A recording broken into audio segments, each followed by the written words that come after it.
Donc, comment je suis arrivé à trouver Roger et Berthe sur ce coup-là? Ça a vraiment été une tannée. Mais j'en suis super content. Donc, on va dire, allez, Marc, qui est le nom de l'acteur, qui s'appelle Marc, va chercher ses 14 ans.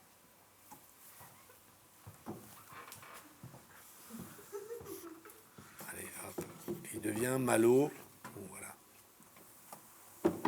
hybride entre Marc et ce qu'il a commencé à inventer, mais les souvenirs de ses potes, il va...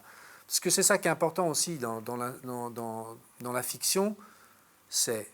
Alors ça, c'est la question, elle est souvent posée surtout par les jeunes, etc., mais vraiment importante. C'est, mais est-ce que j'ai le droit de faire ça, de dire, mais évidemment que tu as le droit, vole, les amateurs empruntent, les professionnels volent. Donc tu voles des identités à tout le monde, tu vas aller chercher chez ton meilleur pote ce qui lui est arrivé, vas-y, serre-toi, tu lui rends hommage, tu le refais vivre une énième vie, tu le flattes, même en racontant des pires saloperies sur lui, fais-le, s'il te plaît, fais-le. Donc, ça s'appelle emprunter, etc. Donc voilà.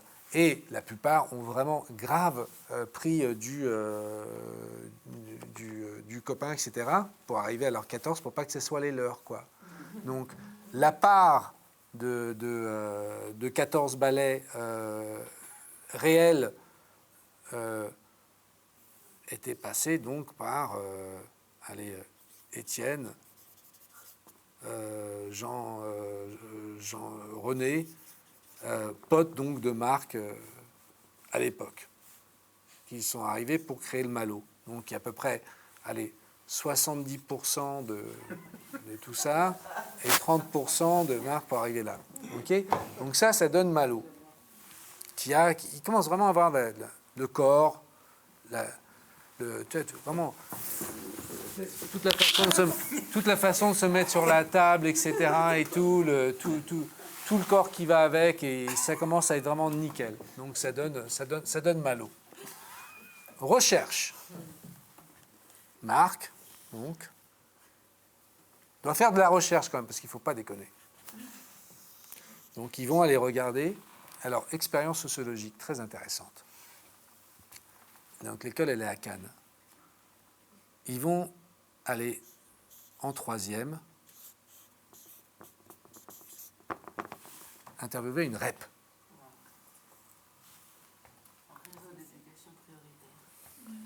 À Cannes. Ouais, je peux te dire qu'il y a des reps à Cannes.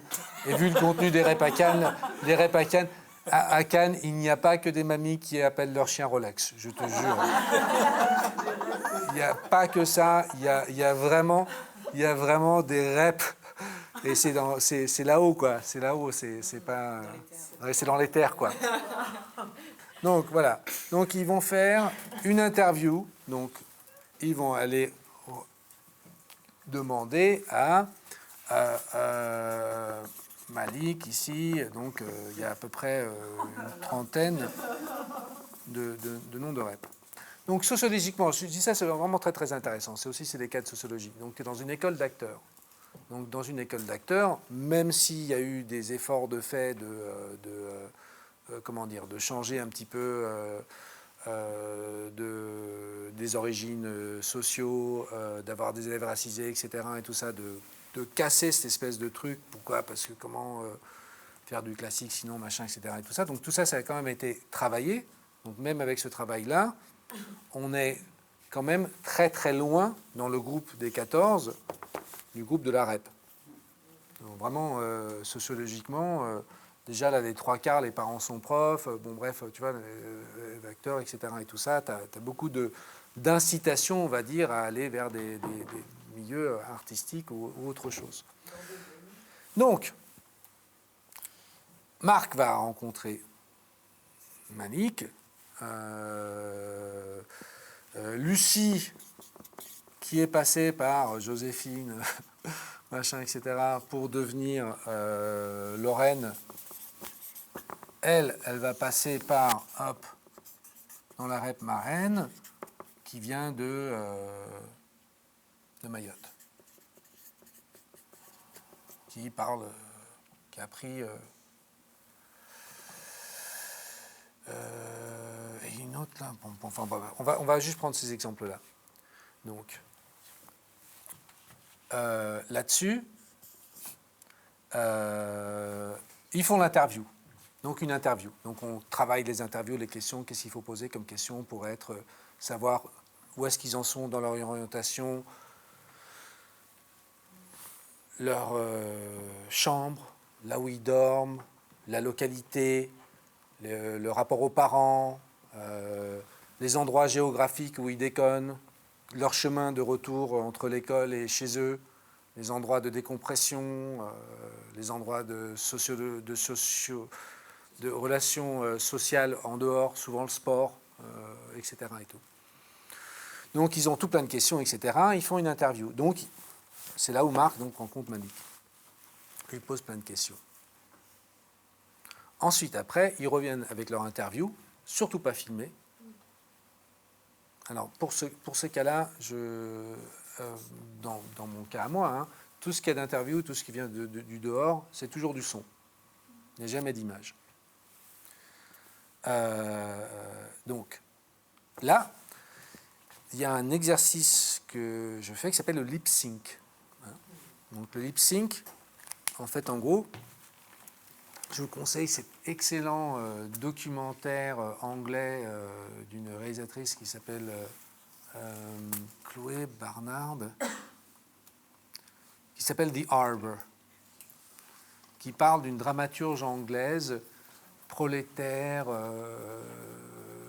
qui a eu 2 commandes par la Royal Court et qui a fini par boire et se tuer. Et c'est l'histoire de ces 2 filles. Et c'est tout fait en lip sync. Donc c'est du reenactment aussi, parce que c'est du reenactment. Tu as un truc audio qui passe, et tu dois te joindre dans le truc audio. Voilà. Donc c'est un exercice que j'adore.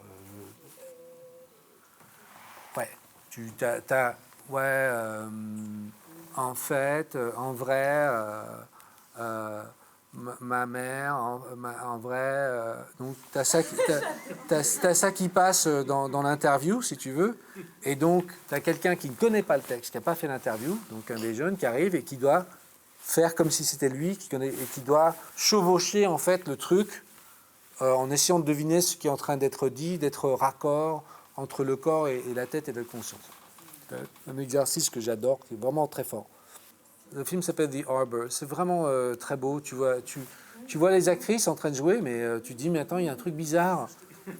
Puis tout d'un coup, tu te rends compte en fait que c'est des interviews et que les actrices sont en train de jouer par-dessus les interviews. Voilà. Et tu mets, si tu n'es pas au courant, tu mets 25 minutes avant de t'en rendre compte. Tellement les actrices sont prodigieuses et qu'elles jouent bien et qu'elles ont tout appris le truc et qu'elles sont en train de le faire, quoi. Mais bref, ça permet la voix de rentrer dans le corps. Donc voilà. Donc, on est donc à une nouvelle version donc de Malo, donc de cet ado-là. On est en train de transiter par Malik. Donc, pour que Malik, en fait, pour qu'ils trouvent leurs 14 ans d'aujourd'hui, donc des 14 ans qui ne sont pas d'il y a 10 ans, quoi, disaient leurs 14 ans d'aujourd'hui, il fallait donc, le Malo en question, il a 10 ans. Donc là, le Malo, il s'est fait une cure de jouvence en rencontrant Malik, en passant par le corps de Malik, en passant par l'histoire de Malik, et il faut qu'il en invente son numéro 4. Voilà. Et donc là, ils ont sorti leur nouveau prénom, et ils ont enfin trouvé leur numéro 4, qui est ce sur quoi ils improvisent maintenant. Voilà.